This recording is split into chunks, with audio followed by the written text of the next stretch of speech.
I can't believe what I'm hearing. I wasn't used to letting anyone control me. I didn't take orders, limits, much less a no. Until I walked into Voluto and met Kason Vasari, the mob boss confined to a wheelchair, looking at me like I was already his. He proposed marriage. I laughed in his face. I said I'd never marry a broken man, but Kason didn't take no for an answer, just like me. And it was simple. Either I wore his ring, or my family lost everything. I accepted the contract, but I swore I'd never be a real wife, until our wedding night, when he pinned me against the wall and whispered, "You think I can't do this? I'm still a man." Maybe I should have understood right then that telling Kason Vasari no was provoking the most dangerous man in Chicago, and that every provocation would have consequences. Hi, I'm Lena. A special shout out to those of you watching Book 1 for free here on the My Stories platform, completely ad-free and uninterrupted. Chapter 1, The Queen, Without a Crown and the Car on the Curve. The first thing I heard that Friday was the porcelain hitting the tray with more delicacy than it deserved. The second was my own voice slicing through the silence of the bedroom like a poorly sharpened blade.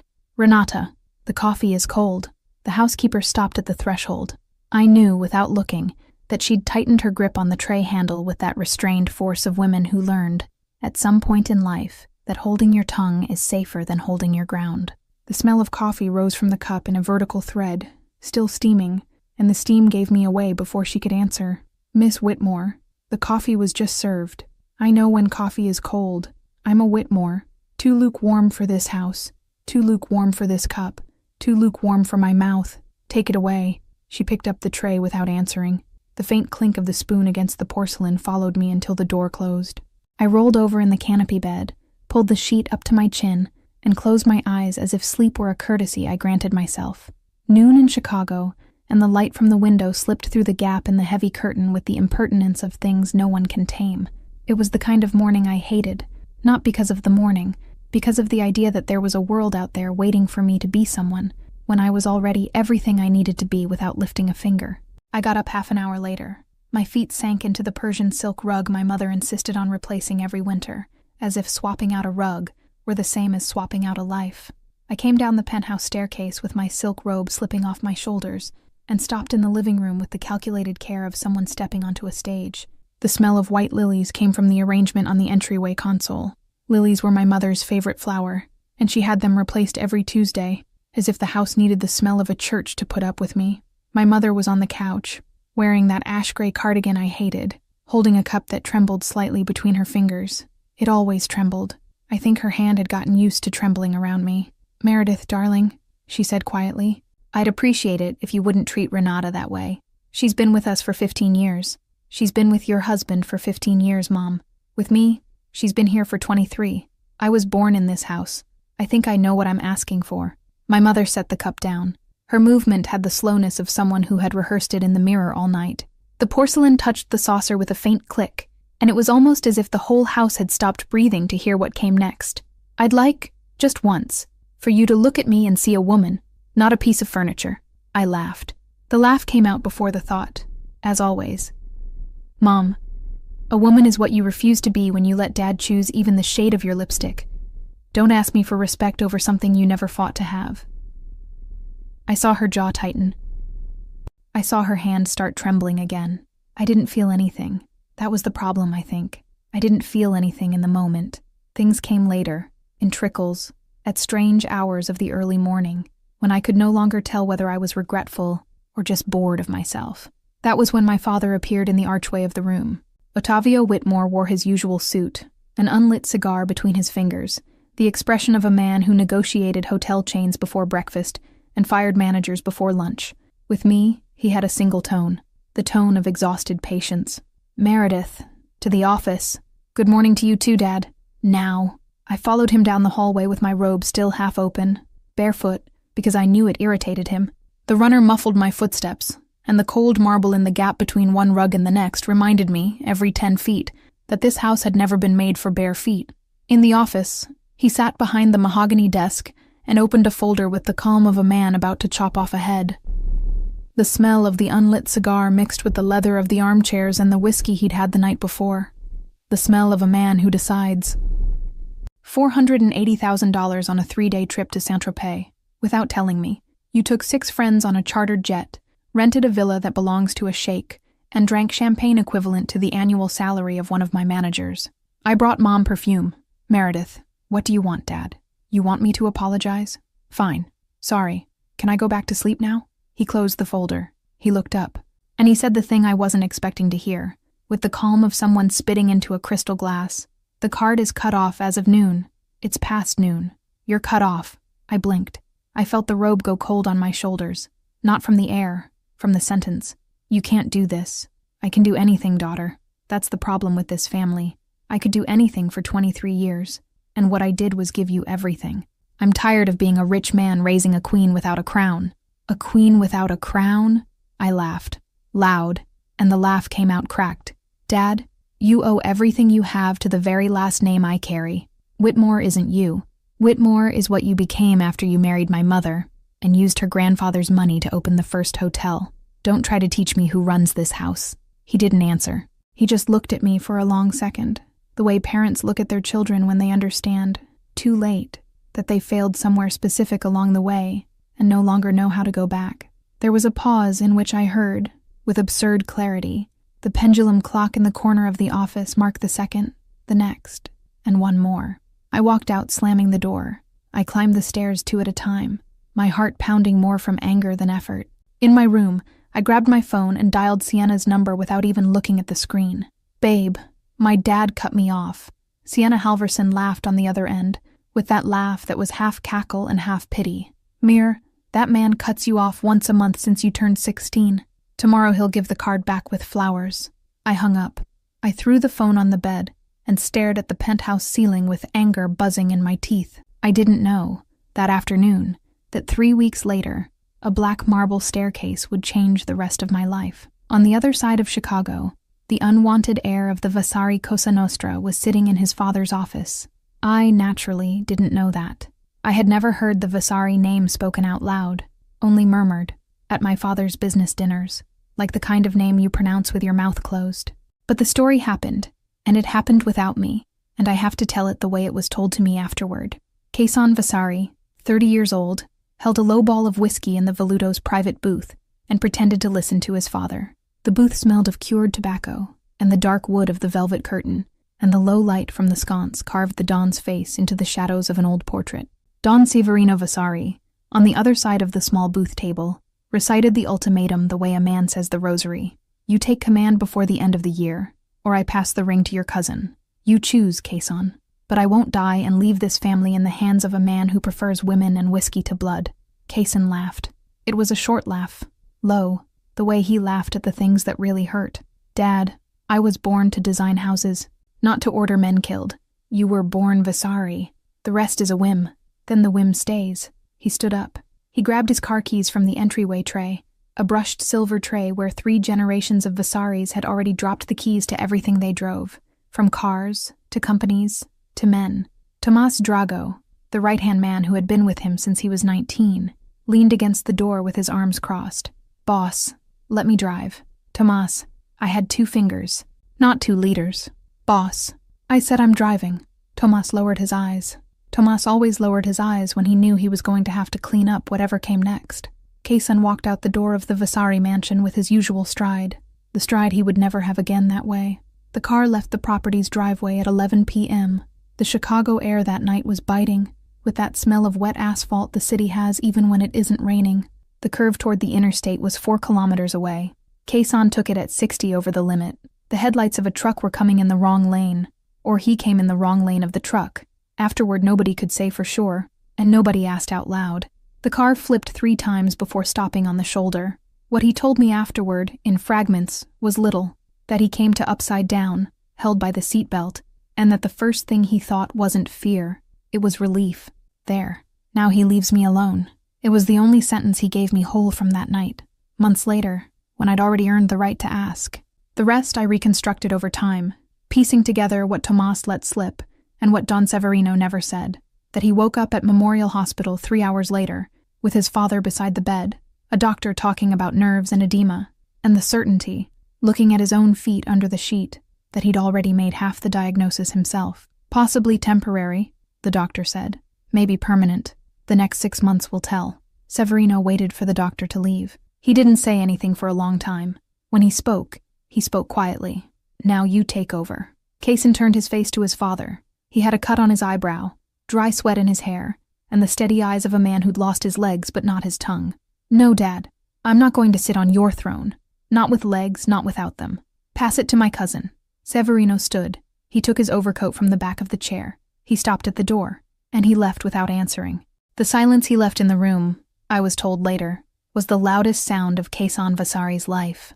And meanwhile, in that same minute, on the other side of the city, I was coming down the Veludo staircase laughing at some joke of Siena's, with no idea that 3 weeks later that same staircase would hand me over to a man who didn't yet know how to move his legs, and who, even so, had already decided I was going to be his. Chapter 2.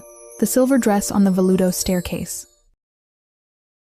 3 weeks is enough time for a body to mend a rib, close a cut on an eyebrow, and get a girl like me used to the idea that driving fast isn't the only way to run from a father.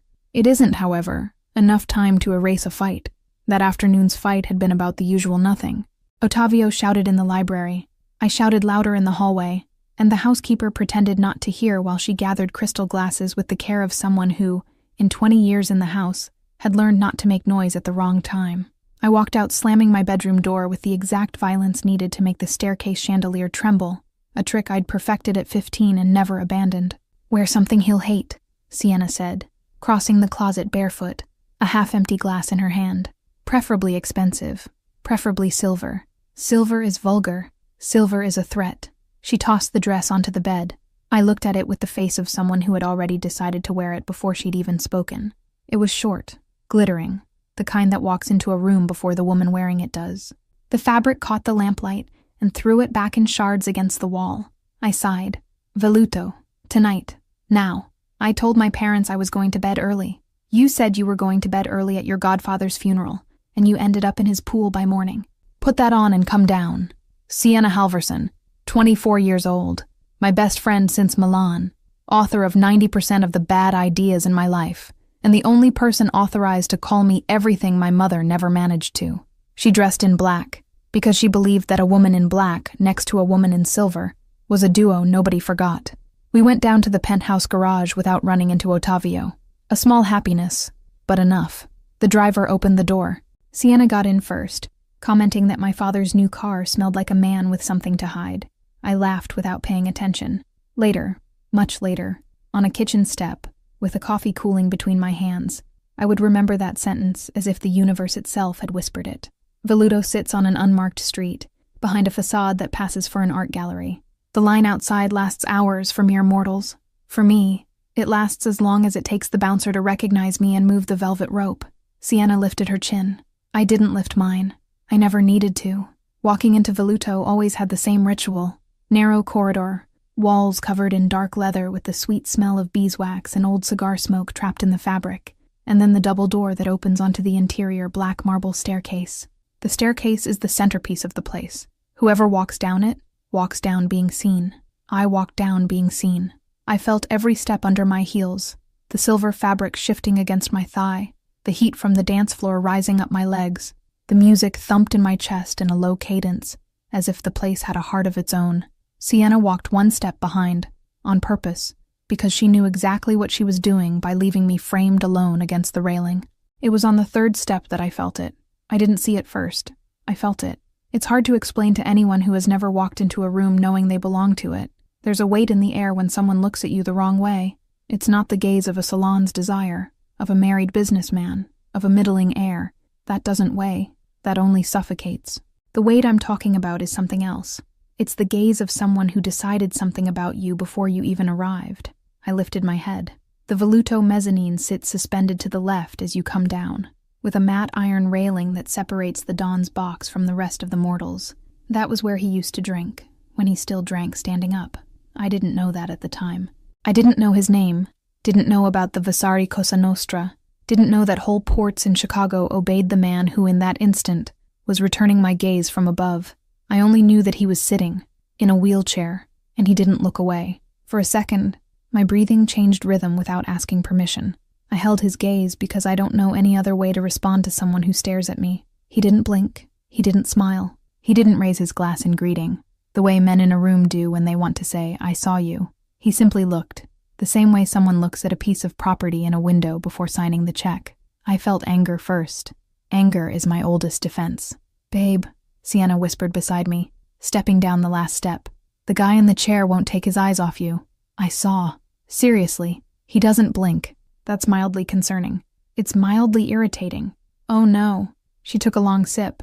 "Babe, either he's in love, or he's appraising you for an auction."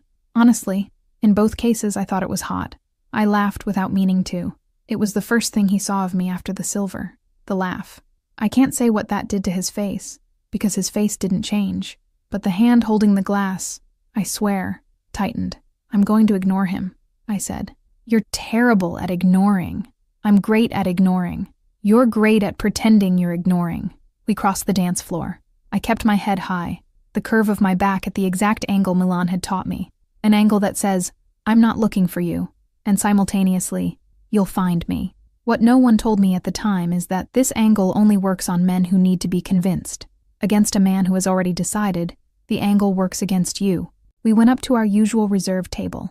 Champagne on ice, 2 crystal glasses, the amber light that turns any skin into magazine skin. Sienna signaled a server and asked for more ice, because for Sienna life always needs more ice.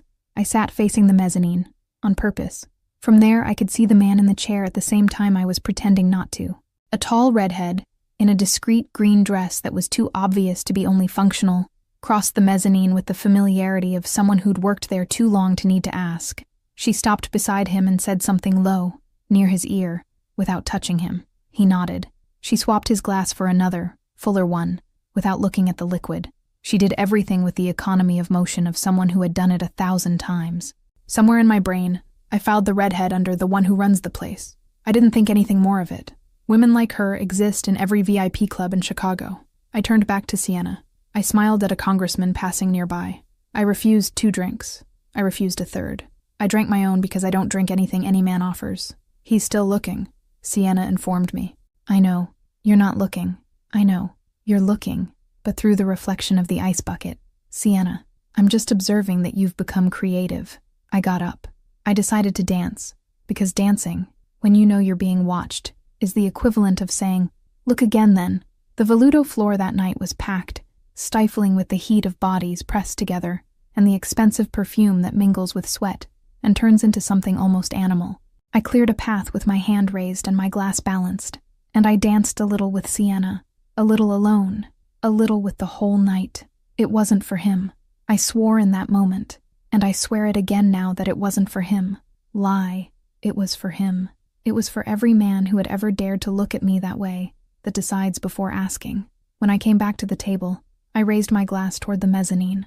I held the gesture a second longer than necessary.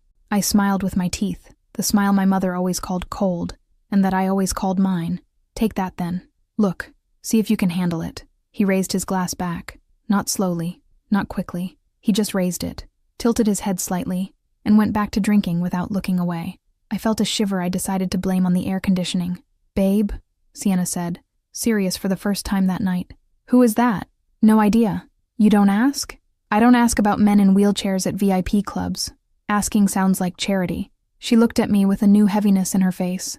"Do you hear yourself when you talk?" "Religiously." "Well, I hear you too, and you worry me." I spun the glass between my fingers, feeling the cold crystal resist the heat of my hand. I didn't answer, because the truth, which I wouldn't say even under threat, was that something in my chest had gone out of tune 3 steps back and still hadn't come back into key. I called it irritation. It was easier to call it irritation. I decided to leave before dawn, which for me has always been synonymous with leaving early. Sienna protested, pouted, eventually gave in because she knew that arguing with me about leaving was arguing with the door. We went back up the stairs. I made a point of not looking at the mezzanine on the way up.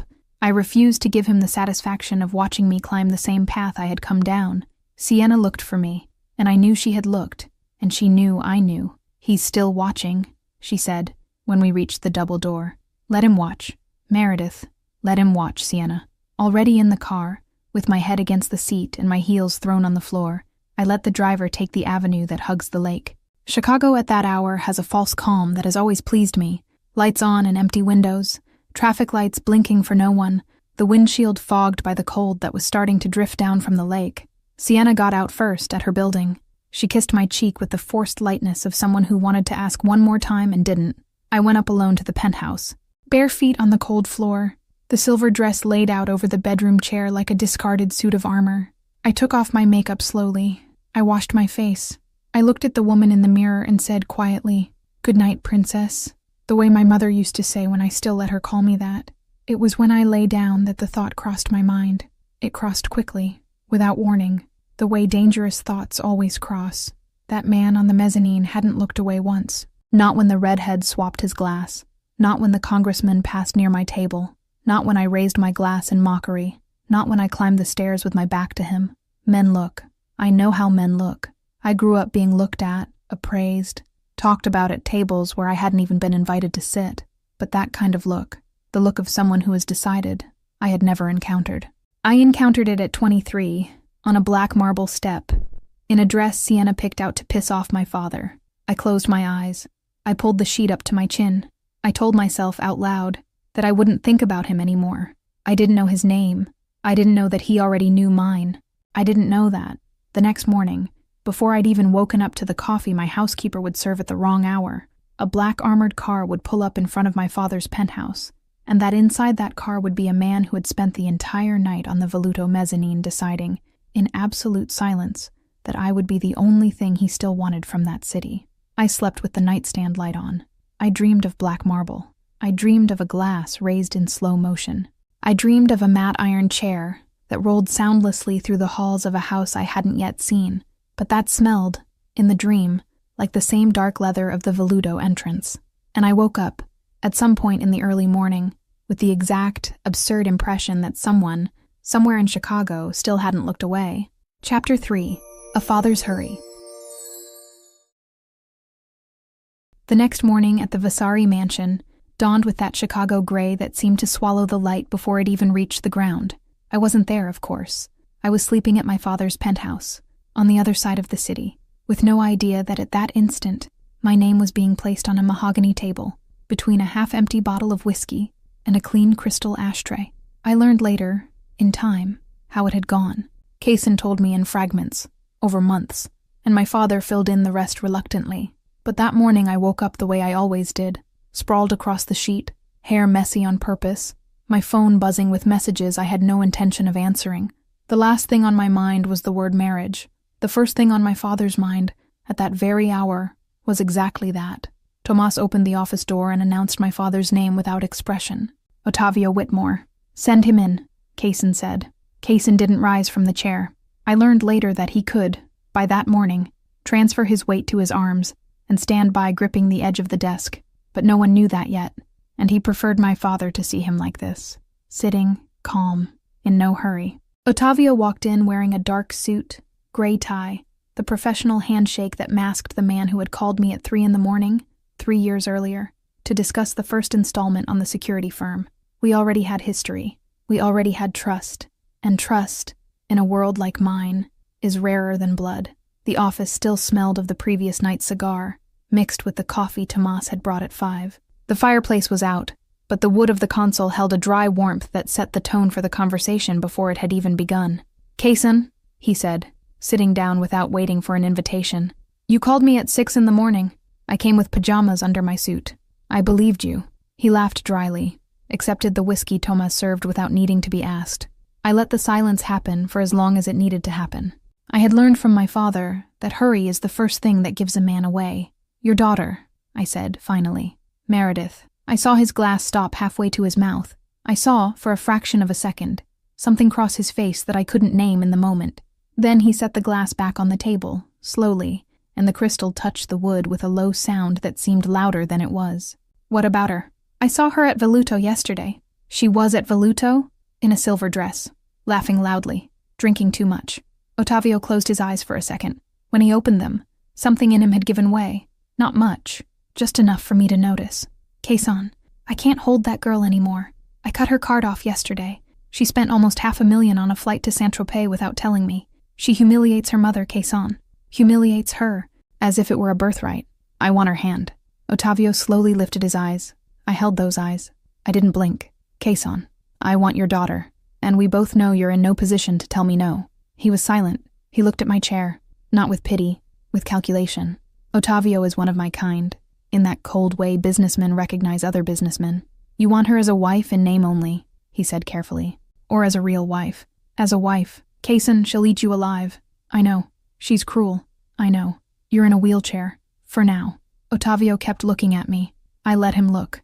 I was 30 years old, carried the heaviest last name in Chicago, and sat in a chair that hadn't yet decided whether it would let me stand again. And even so, the firmest thing in that office was my will. I need to think, he said. You don't. Quezon, Otavio, you've needed an answer for your daughter since she was 13. I'm offering you that answer. Think as long as you want, but I know what you're going to say. He drank the whiskey down in one go, set the glass down, looked at the wall, looked at me. The gray light from the window hit his face and showed for a second the exhaustion he hid better than he hid the cigars. When? 10 days. 10? Prenup. 2 copies. Discreet ceremony at the chapel here. You sign as a witness. Otavio breathed, and then he accepted. Fast. Too fast for a father. Too fast for a man who had just heard that his only daughter was going to marry a mafioso in a wheelchair within 10 days. Too fast.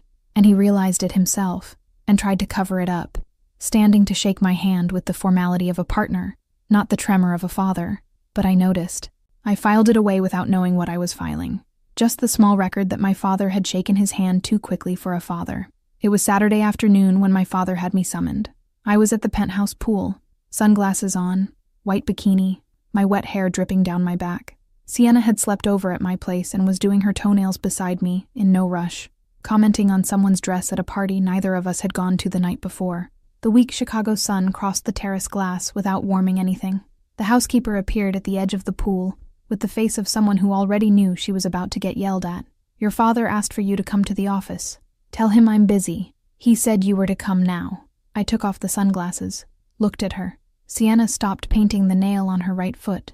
The housekeeper didn't lower her eyes, and that bothered me more than the message. There was something different in that house that afternoon, and I couldn't read it. Fine, I said, standing up. Tell him I'm on my way. I went up with the towel wrapped around my body, chose the most provocative outfit I could find in the closet, short denim shorts, a white cotton blouse with no bra, and dried my hair quickly, just enough that it would drip on the way. If he wanted a serious conversation, he was going to have one with the daughter he raised. My father's office was on the upper floor of the penthouse, in a hallway that always smelled of Cuban cigars, even though he swore he'd quit. The door was open. He was standing with his back to me, looking out the window that faced the lake. He didn't turn when I walked in. Sit, Meredith. I'd rather stand. Sit. His voice had a weight I didn't recognize.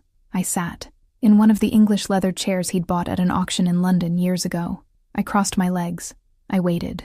The leather was cold against my thighs, still damp from the pool, and the cold rose up before the conversation did. He turned. He looked at me the way someone looks at a decision already made. You're getting married. I laughed. I didn't even fake it out of politeness. I laughed loudly, from the throat, head thrown back. It was the most ridiculous thing I had heard in 23 years of life. I'm what? You're getting married. In 10 days. At the chapel of the Vasari mansion. Dad, stop joking. I'm in a good mood today, don't ruin it. Quezon Vasari asked for your hand yesterday morning. I accepted. I stopped laughing. Not all at once. It came down in layers. First the smile, then the chin, then the shoulder, which suddenly understood that there was a chill there. Quezon Vasari. The name reached me unattached, faceless. Vasari I knew. The family. The ports.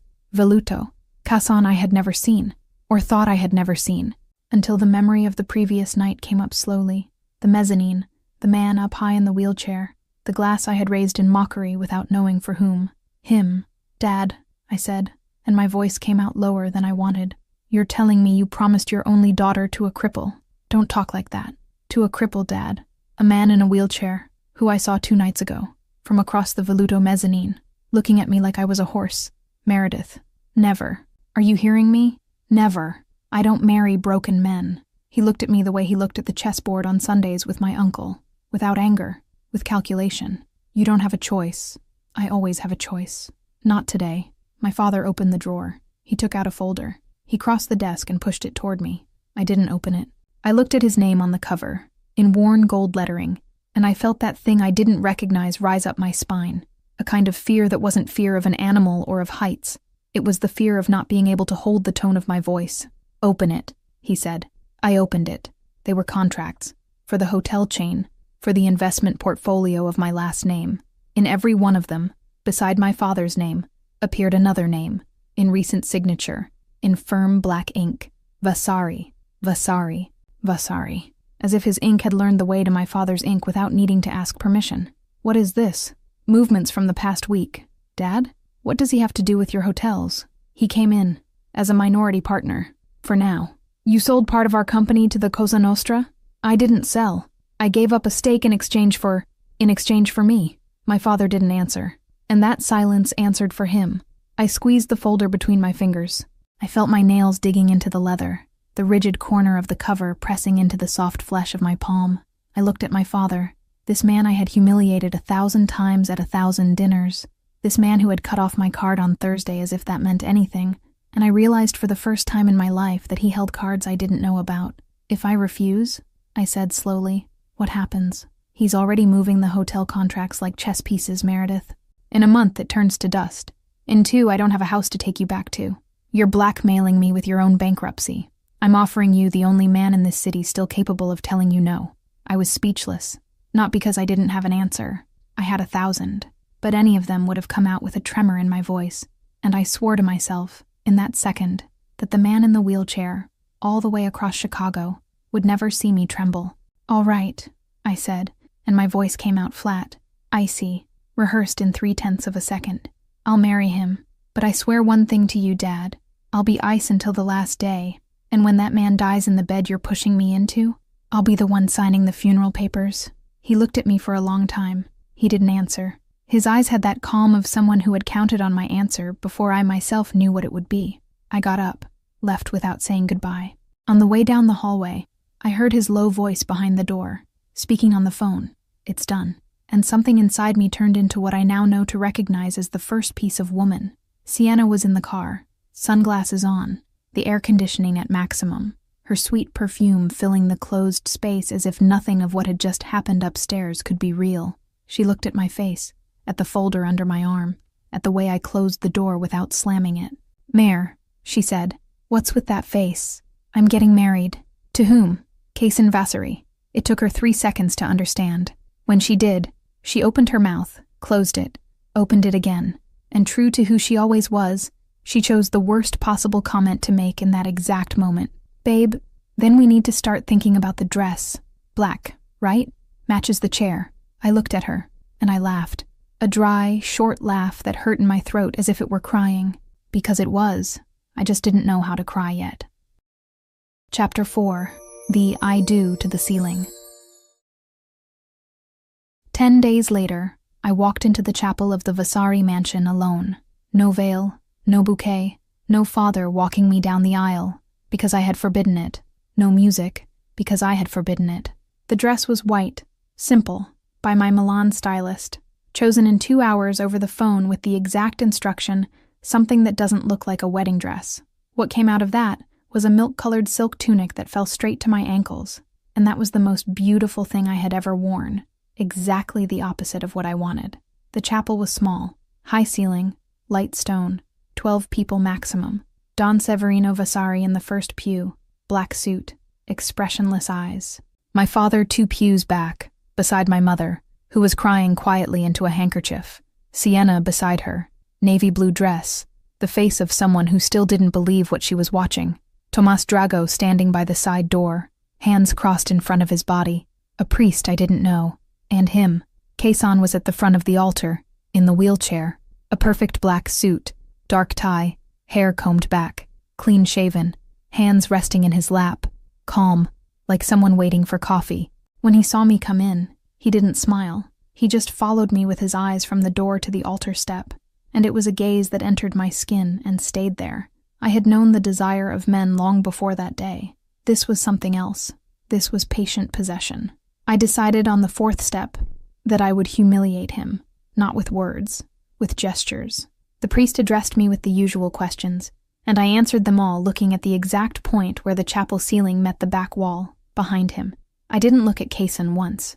When the I do came, I said, loud and clear to the ceiling, I do. I felt, more than I saw, his smile appear. It wasn't a groom's smile. It was the smile of someone who recognizes an opponent and likes what he recognizes. The papers came next, 2 copies of the prenup, on a small wooden sideboard that Tomas brought without a sound. I signed without reading. Kaysen signed slowly, with a dark fountain pen, and his handwriting was that of a man who had learned calligraphy in childhood and never forgotten.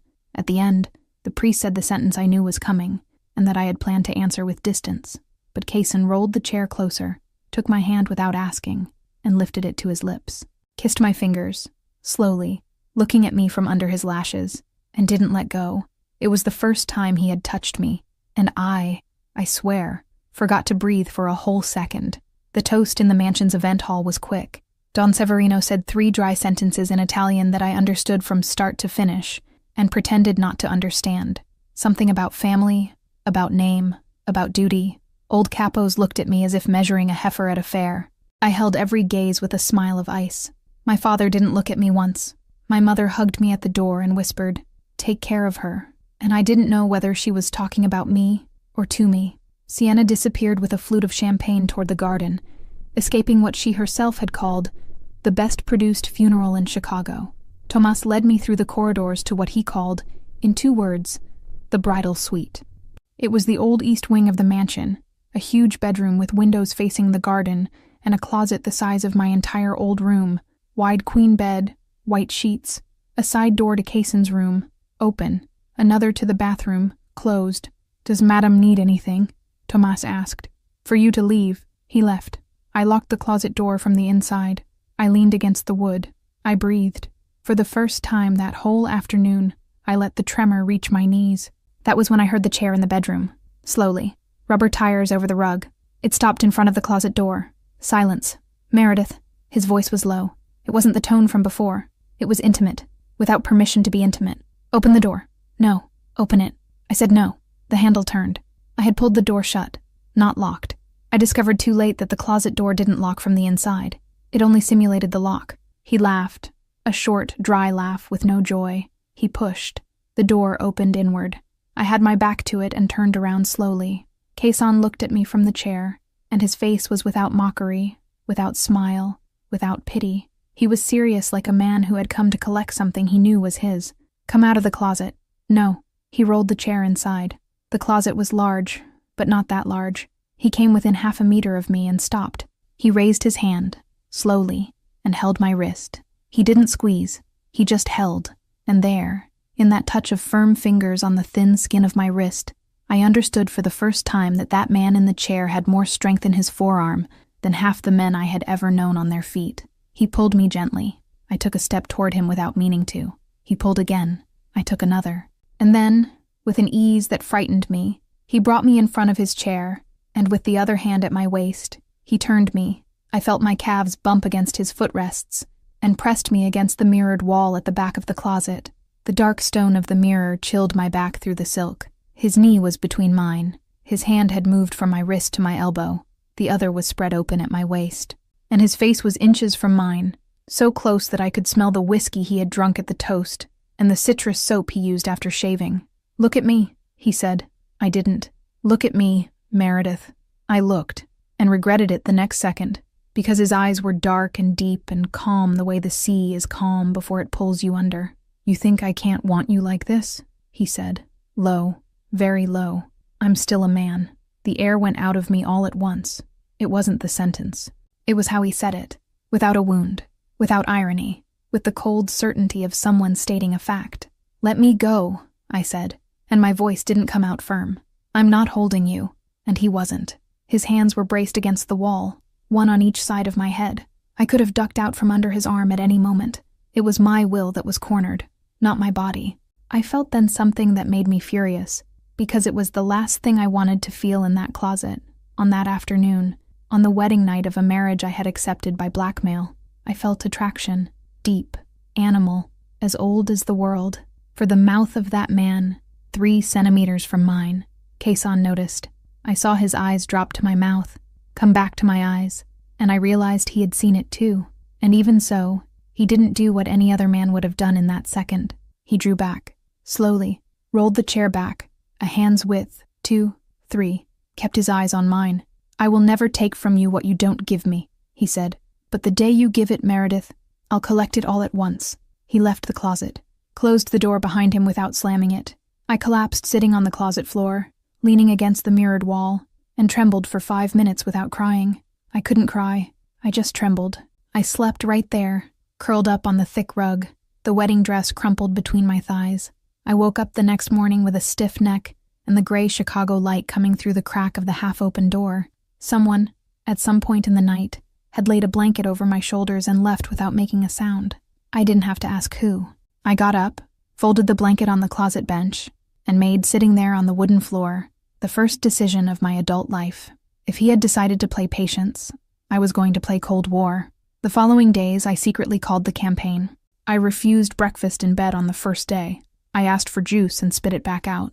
On the second, I swapped his medication schedules with the precision of someone who had learned pharmacology on Google in 2 hours. The anti-inflammatory became nighttime. The muscle relaxant became morning. The one that was supposed to be taken on an empty stomach I had served after lunch. Cason noticed on Thursday. He didn't say a word.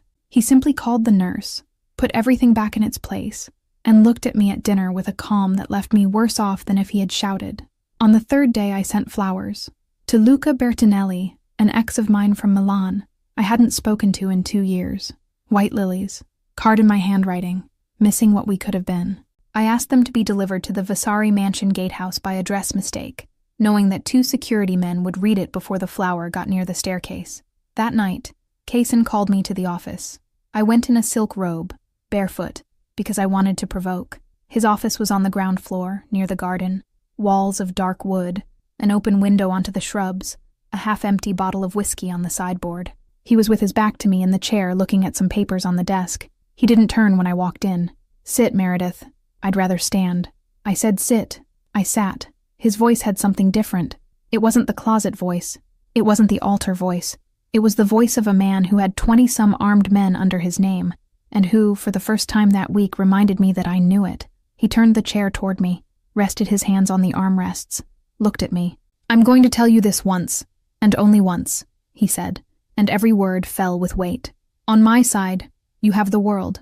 Cars, clothes, travel, time, friends, peace, everything. No ceiling. Against me, you discover what the Cosa Nostra does to its enemies. And enemies, Meredith, I've already buried enough of to not be impressed by the size of your father's name. Choose." I didn't answer. I couldn't. My mouth had gone dry inside. "The flowers for the Italian," he went on, and Luca's name came off his lips as if he had known it for years. "Arrived at his place this afternoon, along with an envelope. Luca will not come looking for you again. Not by text. Not in a dream. You'll never hear his name again. You don't have the right to... I have the ring on your finger, Meredith. I have every right." I looked at my hand. The ring was there. I hadn't even remembered to take it off when I lay down. "The medications," he said. I let slide. It was amusing, on the level of a child swapping the salt for the sugar in the bowl. "But if I find your hand meddling with anything that's going into my body again, Meredith, we're going to have a conversation you're not ready to have yet. Is that clear?" "It's clear." "Look at me." I looked. "I'm not the drunk boy from the mezzanine, Meredith. That boy crashed his car on a curve 3 weeks before he saw you. The man who married you last Thursday is somebody else. Take your time figuring out who he is. I prefer it that way." I stood up. My legs obeyed by some miracle. I made it to the door. Before leaving, I turned my head. "Are you done?" I asked, and my voice came out firmer than I expected. He smiled, small, for the first time that night. For today, I left. I walked down the hallway with the most rehearsed calm of my life. I went up the stairs. I went into my room. I locked the door. I pressed my forehead against the cold wood, and for the first time since the chapel afternoon, I understood, with absolute clarity, that there was a man behind the party boy of the mezzanine. A whole man, wheelchair or on his feet. It didn't make the slightest difference. And the most frightening thing wasn't him knowing that. It was me, with my forehead pressed to the door of my own bedroom in his house, having begun to want to find out. Chapter 5. Stand Up, Vasari. Wednesday's early morning began with a sound that shouldn't have existed in that house. I was in my room, across the hallway that separated the two suites of the east wing of the Vasari mansion, when the thud crossed the door. It wasn't loud. It was worse. It was muffled, like the sound of something heavy that tried to fall silently and couldn't. I sat up in bed. The sheets slid away. For 2 seconds, I pretended I hadn't heard. Then I got up. I crossed the hallway barefoot, the thick rug swallowing the sound of my feet, and stopped in front of his door. It was ajar. The bathroom light, on, spilled through the gap like a warning. I pushed gently, and the whole room received me in silence. The empty bed, the wheelchair tipped on its side, the white pajamas crumpled on the floor like a crime scene clue. Case on. No answer. I crossed the room to the bathroom and saw him. He was on the marble floor, between the shower and the sink, propped on one elbow, the pajama shirt open at his chest, the sweat shining at his collarbone, his hair fallen over his eyes. He was trying to lift himself by his own arms, and his arms trembled with an effort that had no answer left. When he saw me, he froze. His face hardened at once. Wounded pride disguised as anger. "Get out of here," he said low. "Get out of here now, Whitmore." It was the last name he used when he wanted to push me away. Whenever he went back to Whitmore, it was to remind me that I wasn't yet truly Vasari. I didn't leave. I closed the door behind me. "Where are the nurses?" I asked. "I dismissed them." "All three?" "All three." I knelt down. The marble was cold against my knees, and he looked away when I came close, as if my face 1/2 meter from his were one more humiliation. I could have said something. I could have laughed, mocked him, thrown back at him every week in which he'd held me by the wrist and called me a spoiled child. It was the perfect moment. I didn't do any of that. I slipped his arm around the back of my neck, fit my hand into his side and lifted him. He was heavy. He was a 30-year-old man with muscle that hadn't forgotten how to be muscle, and I wasn't strong. But that early morning I was, because it was the only thing I had to offer, and because, for the first time in weeks, he needed me without asking. I sat him on the edge of the bathtub. He stayed there, elbow on his knee, hand on his forehead, breathing like a man who had just finished running. "Why did you dismiss them?" I asked quietly. "Because I don't need an audience to fall. You need hands. It's not the same thing." He lifted his eyes to me. There was no anger there. There was something else.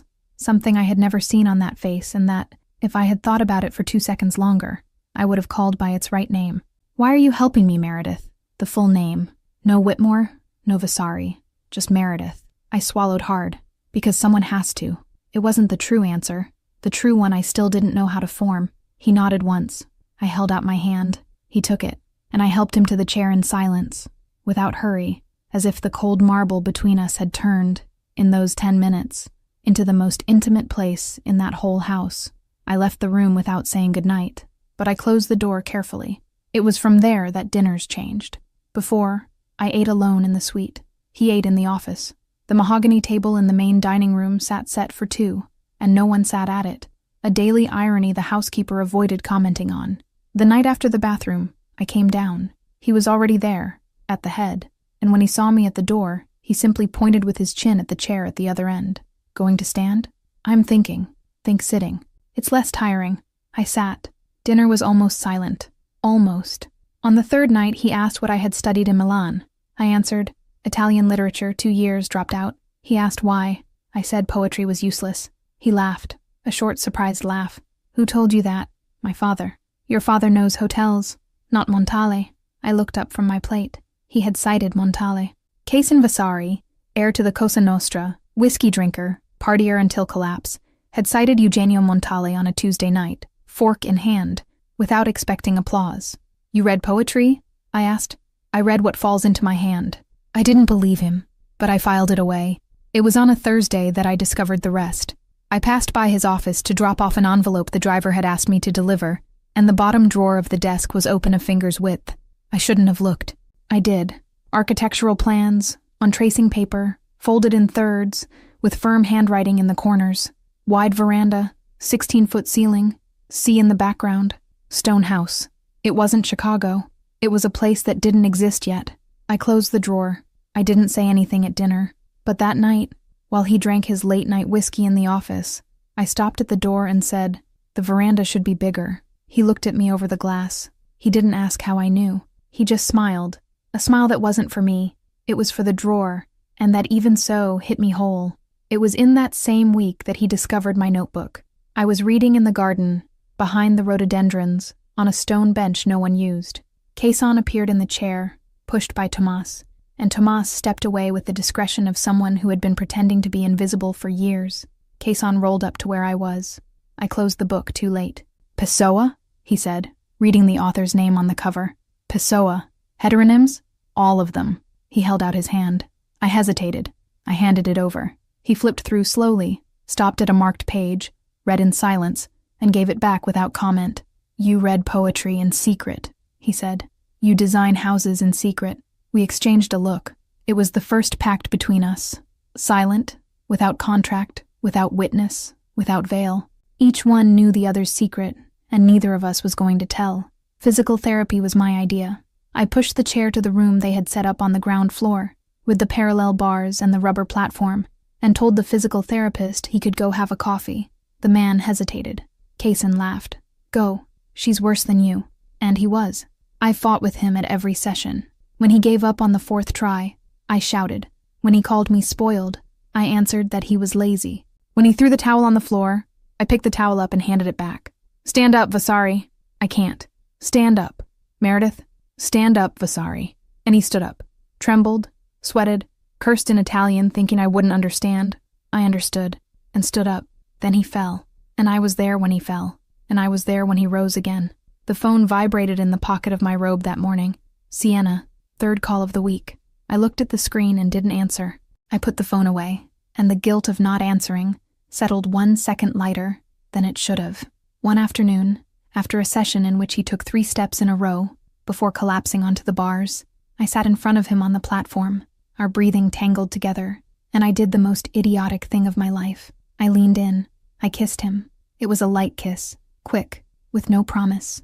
My lips barely touched his, and even so I felt everything. His sweat, his heat, the still air between the two bodies. He didn't respond. He didn't pull me. He didn't do anything. He just closed his eyes for a second, and when he opened them, he murmured, low, against my mouth. Again, I got up. I left the room without answering. I crossed the hallway with my legs trembling more than his had trembled on the bars, and I locked myself in the suite and pressed my forehead against the door and swore to myself that I would never do that again. I swore badly. I swore knowing I was lying. That night, I didn't come down for dinner. He came up. He stopped the chair at my door. I heard the low creak of the metal handle and stood there for a whole minute without knocking. I stayed on the other side of the wood without breathing. When he rolled back down the hallway, I slid down the door to the floor and stayed there until dawn, with my mouth still buzzing from a kiss that hadn't lasted 3 seconds, and that had lasted, I now knew, the entire week. The next morning, he waited for me at breakfast with the newspaper open. He didn't comment. He just looked at me over the cup, once, and his gaze had again written in every letter. I looked away, but it took me a while to look away. The capo's dinner was set for Friday. It was a routine meeting. Don Severino sat at the head. 3 old capos of the Vasari Cosa Nostra took the sides. Gioele Marchetti, the consigliere, sat to the Don's right, and Quezon was at the other head, in the chair, commanding a table that still had men who referred to him in Italian as the young one on wheels. I shouldn't have been there. Women don't sit at capos' meetings. I walked in anyway. With the wine tray. Permettete? I asked at the door, in Italian, and the 3 capos turned around with that surprise men of that type can never quite hide. Don Severino raised an eyebrow. Quezon didn't raise anything. He just watched me from across the table with the calm of someone who had understood, the second I stepped into the room, that something was going to happen, and that he was going to like it. I started with the Don. I poured slowly. I smiled. Then Gioele. Then each capo, in order, the old man with the mustache, the thin one with small eyes, and the thick signet ring on his pinky, who was Bevilacqua, and the third one, quieter, without rushing, listening to the conversation that had already started up again in Italian, because they assumed once more that I didn't understand. Il giovane sulla sedia non firma più niente da solo, said the one on my left, a man in his 50s with an old-fashioned mustache. Adesso firma con la mogliettina americana che gli serve il vino. The young one in the chair doesn't sign anything by himself anymore. Now he signs with the little American wife who serves him wine. The other 2 laughed quietly. The third, thin, small-eyed, with the thick signet ring on his pinky, added, Il porto perde 4% al mese da quando lui non scende più. Qualcuno ci guadagna. The port loses 4% a month since he stopped going down there. Someone's profiting. I stopped pouring. I set the bottle down slowly on the sideboard. I walked to the head of the table where Kaysen sat, picked up his empty glass, and filled it halfway, the exact halfway that a man who knows how to drink asks for. I gave the glass back. He didn't take his eyes off my face. Don Severino, I said, turning toward the other end, in impeccable Italian that Milan had taught me 5 years before. Permettet, una parola, prima del brindisi. The table froze. The 3 capos stopped chewing. Don Severino blinked once. Then he rested his chin on his hand and answered slowly, Concedo, Signora Vasari, Signora Vasari. It was the first time he had called me that. I turned to the table. 4% al mese, I said, looking straight at the man with the thick ring, repeating the number I had read 3 nights earlier in the port ledger Kaysen left open on his desk when he thought I was asleep. È un numero preciso. Strano che lo sappia con tanta precisione, Capo Bevilacqua, considerato che il libro del porto sta nell'ufficio di mio marito, e mio marito non lo apre da settembre. 4% a month. It's a precise number. Strange that you know it with such precision, Capo Bevilacqua, considering the port ledger is in my husband's office, and my husband hasn't opened it since September. Bevilacqua, Rinaldo Bevilacqua, a name I had been cataloging for weeks, page by page along with the others, opened his mouth. He didn't speak. Forse il capo confonde il porto con la propria contabilità, I continued, in the same tone of someone commenting on the weather. Capita, alla nostra età. Perhaps the capo is confusing the port with his own bookkeeping. It happens at our age. Silence. Don Severino took his chin off his hand. Gioele Marchetti smiled for the first time since I had entered the Vasari mansion. Kaysen lifted his glass 3 centimeters, just 3, without a toast, without a word, and drank. Bevilacqua pushed back his chair, stood up, took his glass, empty, and walked out of the room with the gait of a man who had been insulted and knew he couldn't react at that table, not with that Don, not at that dinner. He stopped at the door, turned his head over his shoulder and looked at me, straight, fixed, cold. He said nothing. He left. I didn't tremble. I trembled afterward. Kaysen called me into the hallway 20 minutes later. He was alone, in the chair, stopped beside the large portrait of his great-grandfather. I was coming from the pantry, still wearing the silk apron I had put on over the dress to serve. Choreography of mine, calculated, and he had understood it all from the first second. Meredith, I stopped. He held out his hand, not to pull, just held out.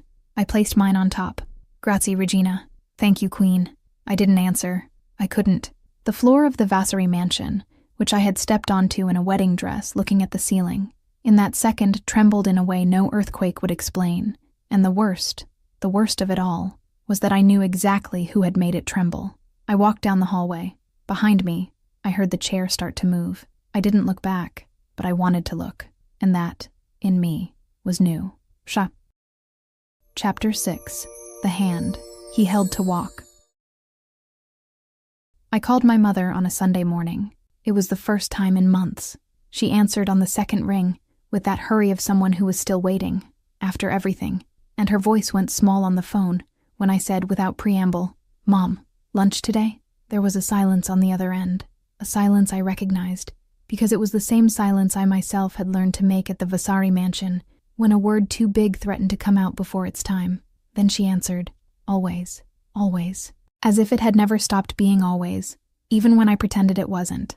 I hung up and sat on the edge of the bed for a whole minute, the phone still warm in my palm, trying to understand why a 2-syllable word could weigh more than every designer dress hanging in the closet next door. I arrived at the Whitmore penthouse at noon. The elevator went up slowly, with that fine humming I had never noticed before. The hall I had walked through my whole life as if it were mine by right looked that afternoon like a borrowed place, the marble lighter than I remembered, the smell of lilies from my mother's greenhouse escaping the entryway vase, my grandfather's old clock striking the hours with the stubbornness of someone who hadn't yet been retired. And maybe that was the first thing I had learned at the Vasari mansion. Nothing we receive without asking for is, in fact, ours. My mother was waiting at the door. I hugged her before she had time to calculate.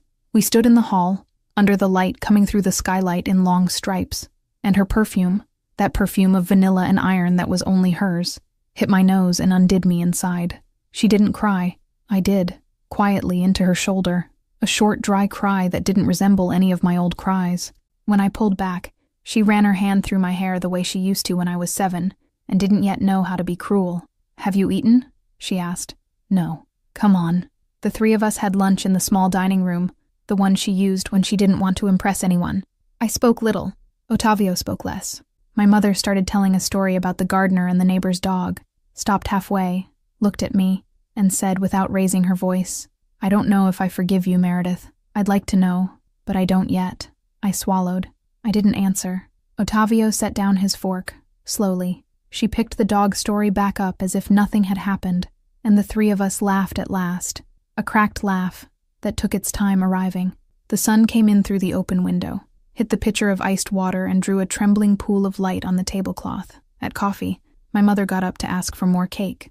Ottavio stayed. He looked at me over the cup, the steam rising between his face and mine. You're different, daughter. I'm tired. No, different. I didn't answer. He set the cup down, reached his hand across the table and covered mine. His hand was colder than mine, and drier, the hand of a man who'd closed a deal before lunch. He said, without inflection, You're different, daughter. I always wanted to see you like this. Pause. He sipped the coffee. He added nothing more. I smiled too late, and the smile came out a little crooked. I went back to the Vasari mansion on Tuesday afternoon. I climbed onto the veranda without making a sound. In the garden, between the two wooden bars they had set up on the grass, Kaysen was trying to balance himself alone. No chair, no Tomas holding him. Tomas was 5 paces away, arms crossed, jaw clenched, obeying an order he hadn't liked receiving. Kaysen's white shirt clung to his shoulders. His forearms trembled. His chin lifted with the stubbornness of the boy he had been before the accident. I stopped. I didn't breathe. He let go of the bar with one hand, tried a step, and his leg gave out. He fell to his knees on the grass. Tomas took half a step forward. Kaysen raised his hand and Tomas stopped. He braced himself on the bar, pulled his body back up, slowly, and only then did he lift his eyes and see me on the veranda. His face changed the way it usually had been changing in the past weeks, when I walked into a room, a fraction of a second of relief before the control closed the gate again. Come here, he said. I went down the 3 veranda steps. The grass was cool under my soles, and the smell of jasmine from the bed by the wall arrived in short waves, depending on what the wind decided. I crossed the garden slowly. I stopped a meter from him, on the other side of the bars. Let go, I said. No, let go. He laughed, a short, nervous laugh, similar to mine. He took one hand off the bar. He held it out to me. I placed mine over his. His palm was warm, calloused from the wood, alive. Now the other one. Meredith, trust me. He let go. For a fraction of a second, he stood there alone, with both his hands held in mine, and the whole garden seemed to hold its breath along with us. Even the wind stopped in the wall's foliage. Then he took a step, then another. On the third, his left leg gave out, and he fell forward against me, and I held him as best I could. He was much heavier than me, and I stumbled, but I didn't let go. His chest hit mine, and for a second his scent, dry whiskey, mint soap, the clean fabric of the shirt, took me off the ground more than the weight did. Tomas began to approach. I raised my hand. He stopped. Again, I said. Kaysen laughed against my neck. The laugh vibrated inside my chest. You're cruel. I am. Stand up, Vasari. I hate you a little right now. Good. Enjoy the hate and stand up. He rose. He went back to the bars. He started again. On the 8th step, he stopped in the middle of the course, closed his eyes, took a deep breath, and went all the way to the end. When he finally stopped, sweating, out of breath, with his hands still in mine, he looked at me in a way no one had ever looked at me. Not my father, not my mother, not any of the boys at Voluto. It was the look of a man who had just walked holding someone else's hand for the first time in his adult life. Meredith, tell me. I wanted this marriage to be real from the night you came down the Voluto staircase. I froze. The wind moved a leaf on the lemon tree behind me and made a dry sound, offbeat. I accepted the contract because it was the only way to make you stay long enough to see me, he went on. If I'd shown up without it, you would have laughed in my face. I would have. I know. I looked down. At our hands joined on the wooden bar, his fingers laced into mine in a way that seemed like a decision, not a coincidence. Kaysen, tell me. I don't know who I was before you anymore. He let go of one of my hands. He raised his. He touched my face, his thumb passing slowly over the bone of my cheek, like someone testing the edge of something that can still break. He didn't kiss me. He just rested his forehead against mine. There, in the garden, with Tomas Drago staring up at the sky with such dedication it was almost funny. Good, he said, low. Me neither. That night, I went to his room. No one called me. There was no order. There was no ultimatum. There was no contract on the table. No key turning from outside the closet. I crossed the hallway barefoot, in the silk nightgown my mother had sent me as a gift a lifetime ago, feeling the cold floor under my feet and my heart beating in a place in my chest I didn't know I had. I stopped in front of his door exactly the way he had stopped in front of mine on our wedding night, only without a chair, without a wrist gripped, without a sentence of steel. I knocked once. He opened. He was standing, white shirt open at his chest, dark trousers, barefoot too. The warm light of the bedroom lamp drew a line around him, outlining his shoulder and going down his arm, and his eyes traveled down my body once and came back to my face without rushing. He looked at me. He didn't ask anything. He held out his hand.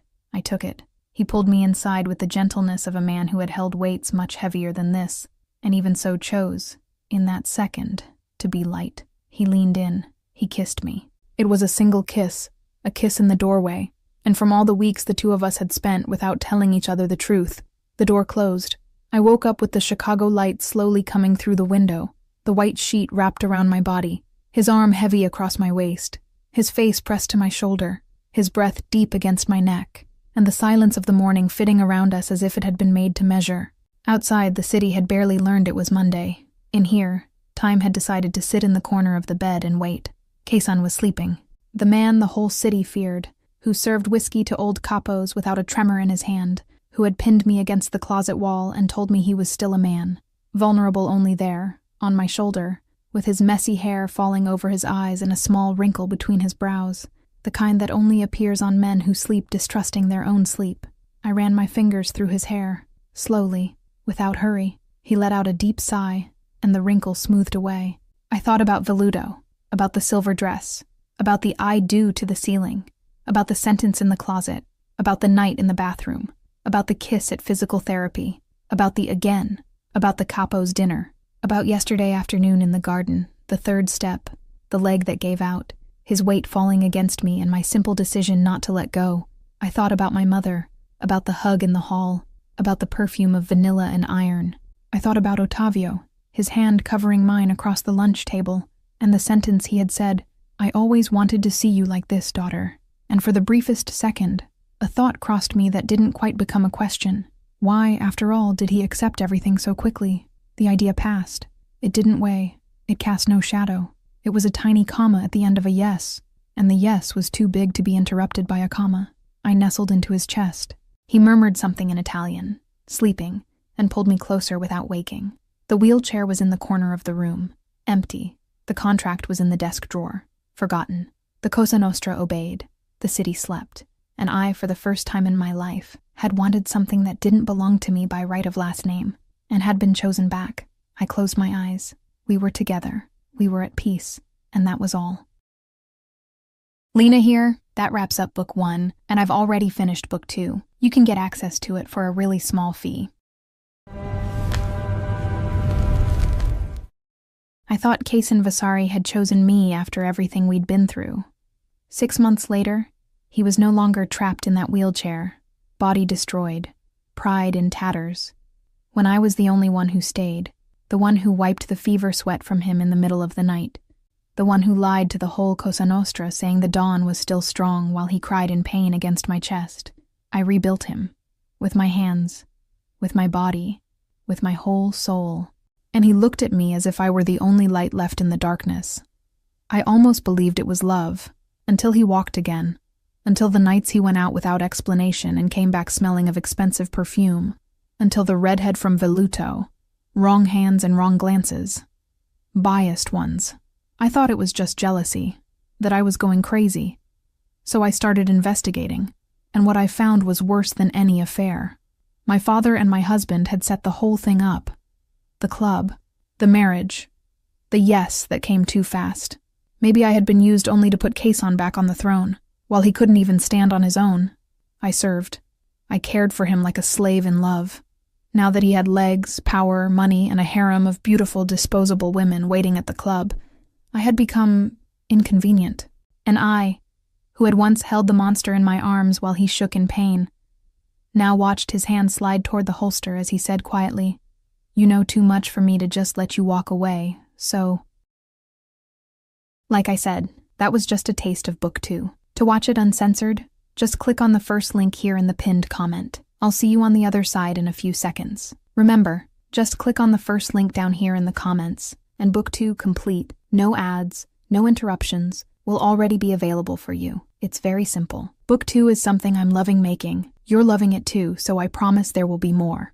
It's where you find increasingly spicy stories, a true dark romance. And precisely because this version is getting more and more heated, the video isn't well accepted publicly on YouTube. This closed environment is where I can actually share my essence and where I feel free to do my best work for you. More news coming soon. I'll be waiting for you on the other side. Congratulations! Your purchase has been confirmed, and you now have full access to books 1 and 2 of all our stories, completely ad-free and uninterrupted. Everything is available on the My Stories platform, from mafia romance and billionaire romance to our spicier tales. This content is ready for you now, with new episodes added daily. Access is simple. Just log in using the same email address you used for your purchase.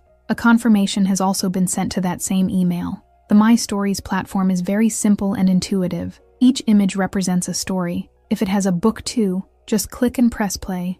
Everything is already unlocked for you. You can also rate each story, leave a like, and write a comment. Your feedback will be visible to all our other subscribers. This is our romance universe, so please feel free to interact. From this moment on, this is officially your home for romance stories. Just head over to mystoriesromance.com and press play. Welcome to the family.